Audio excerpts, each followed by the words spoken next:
Moving on. Okay, I guess if there was any title, any stories that you would like to do in the future beyond Watson's and Holmes, what would you like to do as creatives? I'm asking all three of you. Are you talking about existing properties, or are you talking about something totally new? Either one will be good. Right now we got our next book coming out. It's called Rock Thrower, and Karl. Rock Thrower.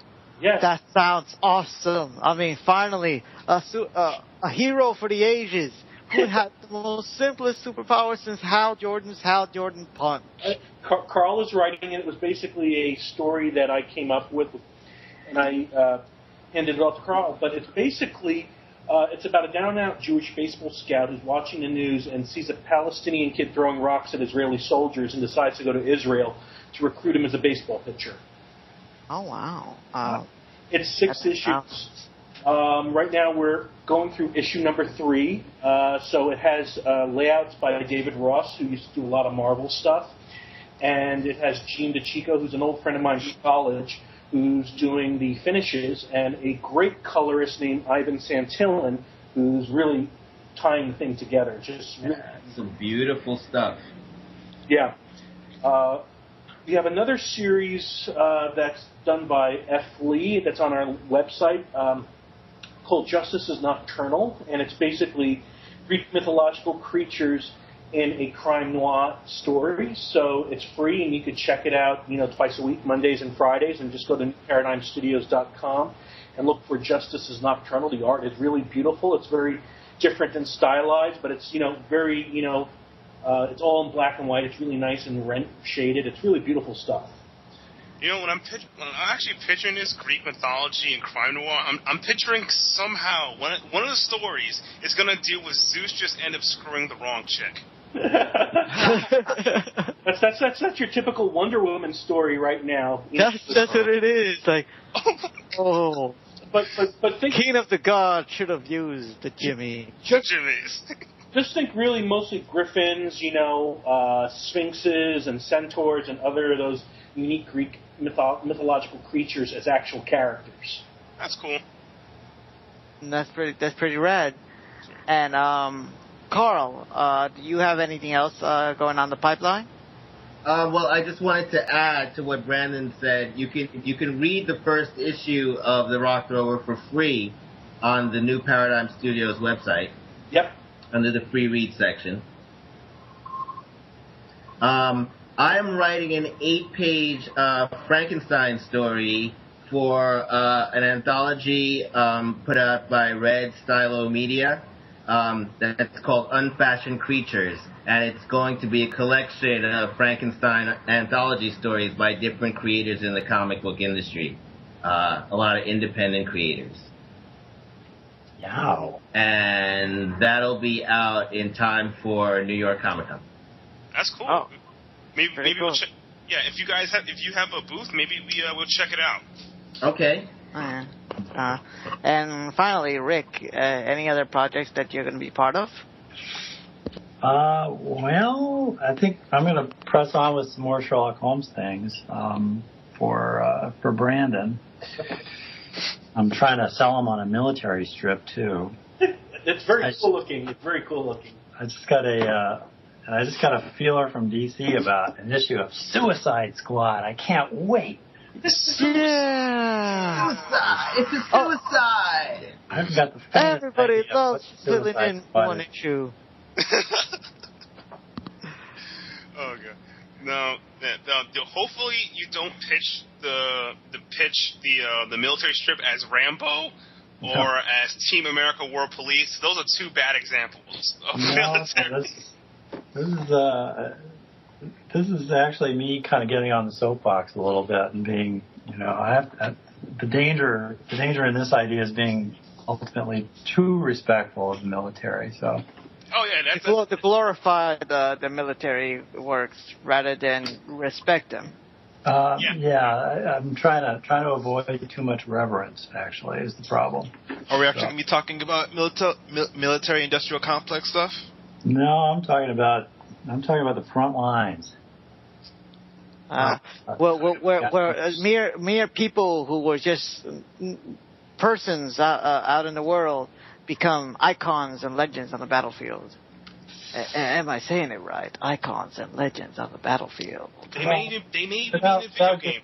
Without giving too much away about it, I mean, Stan Lee's famous dictum that with great power comes great responsibility.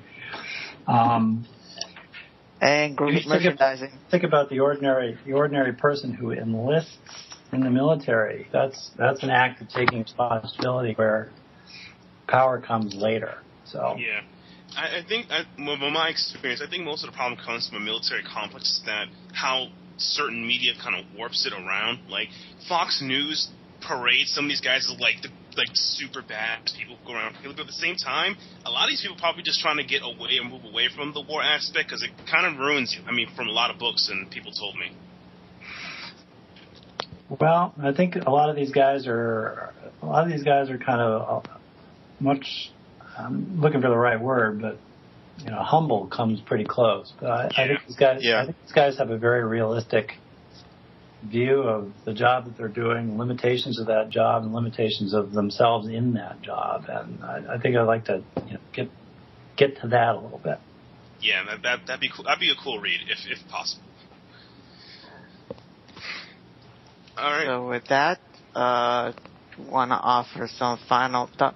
Oh, okay. You know what? I gotta geek out just for one tiny little second. Carlos, come on. This is the last time. Last time. Just one tiny little second. Karl. Yes. Can I ask you, personally, as a Sonic the Hedgehog fan, what is your experience with? What are your experiences with Ken Penders? Ken Penders. Actually, Ken and I have been in contact pretty recently. Ken and I, I had a great time working with him, collaborating on Turnabout Heroes, which was the Sonic Knuckles strip that ran in, I think it was Comic Shop News. I don't even know. Yeah, if I remember correctly. Do they still have that? Yeah, they do have Comic Shop News. It kind of upgraded into a, I guess, a 4-pager rather than the single pager that it was before. Okay, yeah. And we did this Sonic Knuckles team up. I was writing the Sonic book at the time, and he was writing the Knuckles book. And we wanted to team them up for this special story we were doing for CSN. So we kind of came up with the story. It was interesting because it was like he would write a chapter, and it was just like each one was just like maybe like 5 or 6 panels per Comic Shop News. So it's like he would write 6 panels, then I would write the next 6, and then he would write the next 6.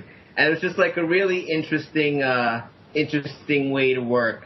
And yeah, it was fun. I know he's been lately he's been in the news. He had some legal issues with Archie. Yeah, and yeah, we were. Any thoughts on that? Well, let's. Or you want to let's kind of move on. I'd like to keep this to Watson and Holmes and New Paradigm Studios. I understand. It's, I guess then on a positive note, what do you think of the comics so far right now? Of Watson and Holmes? No.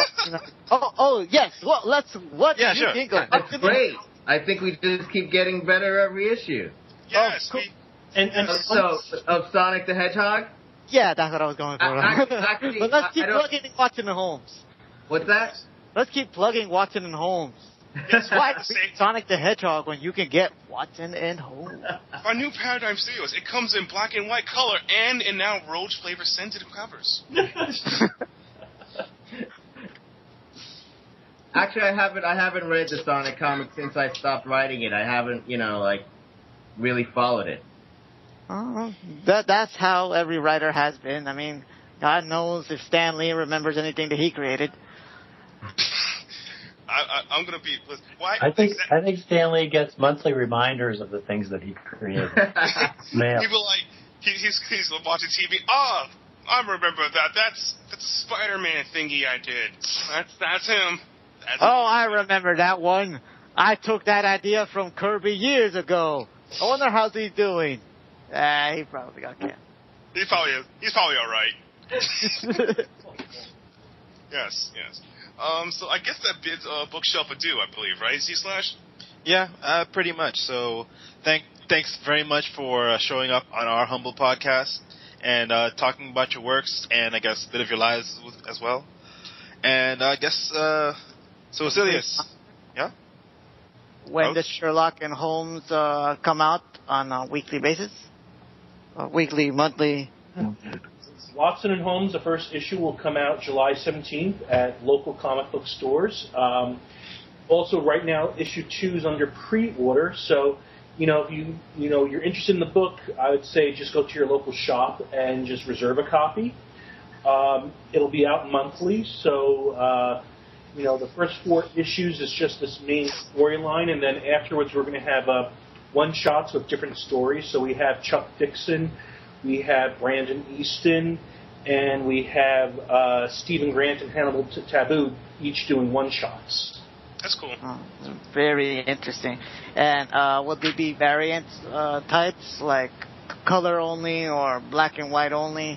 What we have right now is we have both covers. The 2 main covers for the first issue are Rick Leonardi's, and the variant cover is Stroman for the first issue. All right, then. Well, thank you very much. We look forward to continuing the adventures of modern-day Watson and Holmes. And with that, this is Elf with a Silly Hat. Something. Vasilius. And it's time for me to bid you adieu. Well, as my Holmes would say, one love, brother, one love. And this is C/ signing off. Okay. Okay. Bye. Bye. Guitar solo.